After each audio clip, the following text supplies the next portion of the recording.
கர்த்தராகிய இயேசு கிறிஸ்து நாமத்திலே உங்கள் அனைவருக்கும் வாழ்த்துக்கள். இந்த நாளுக்குண்டான உயிரோட வார்த்தை ஏசாயா 43:5. பயப்படாதே, நான் உன்னோடு இருக்கிறேன். உன் சந்ததியை கிழக்கிலிருந்து வரப்பண்ணி உன்னை மேற்கிலிருந்து கூட்டி சேர்ப்பேன். உன் சந்ததியை கிழக்கிலிருந்து வரப்பண்ணி மேற்கிலிருந்து கூட்டி சேர்ப்பேன். உன் சந்ததி கிழக்கு பக்கம் பெருக போகுது, உன் சந்ததியை மேற்கு பக்கம் பெருக போகுது. ஒன்றா கூட்டி சேர்த்து ஆஸ்வதிக்க போகிறேன். பயப்படாதே.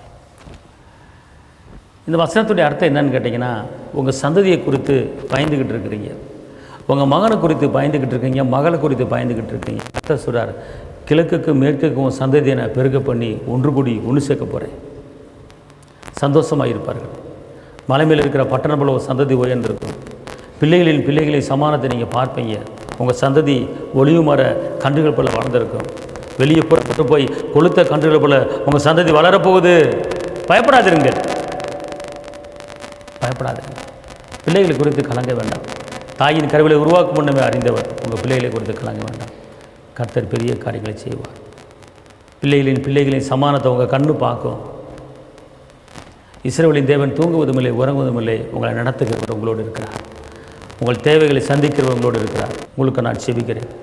தகப்பனே இயேசுவே, நன்றி உள்ளத்தோடு துதிக்கிறேன், ஸ்தோத்திரிக்கிறேன். கரம் பிடித்தவரை, விண்ணக தந்தையே, விண்ணுக்கு மண்ணுக்கு அதிபதியே, அப்பா, இந்த நேரத்தில் எதிர்காலத்தை குறித்து, பிள்ளைகளை குறித்து கலங்கி தவிக்கிற தாய்மார்களுக்கு, தகப்பன்மார்களுக்கு நீங்கள் ஆறுதலான வார்த்தை சொல்கிறீங்க. நாளை தினத்தை குறித்து நீ பயப்பட வேண்டாம், கலங்க வேண்டான்றீங்க. தேவ கிருபை கூட இருப்பதாக இயேசுவின் நாமத்தில் பிதாவே, ஆமென். கர்த்தர் உங்கள் சந்ததி ஆசீர்வதிப்பார், பிள்ளைகளை ஆசீர்வதிப்பார். கலங்காதிருங்க. அழைத்தவர் உண்மையுள்ளவர், நடத்துவார், ஏந்துவார்.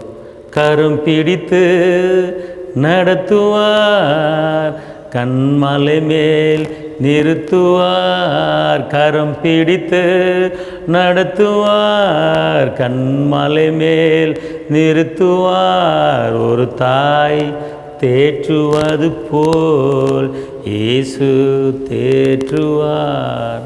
ஆசீர்வதிப்பார். ஹல்லேலூயா.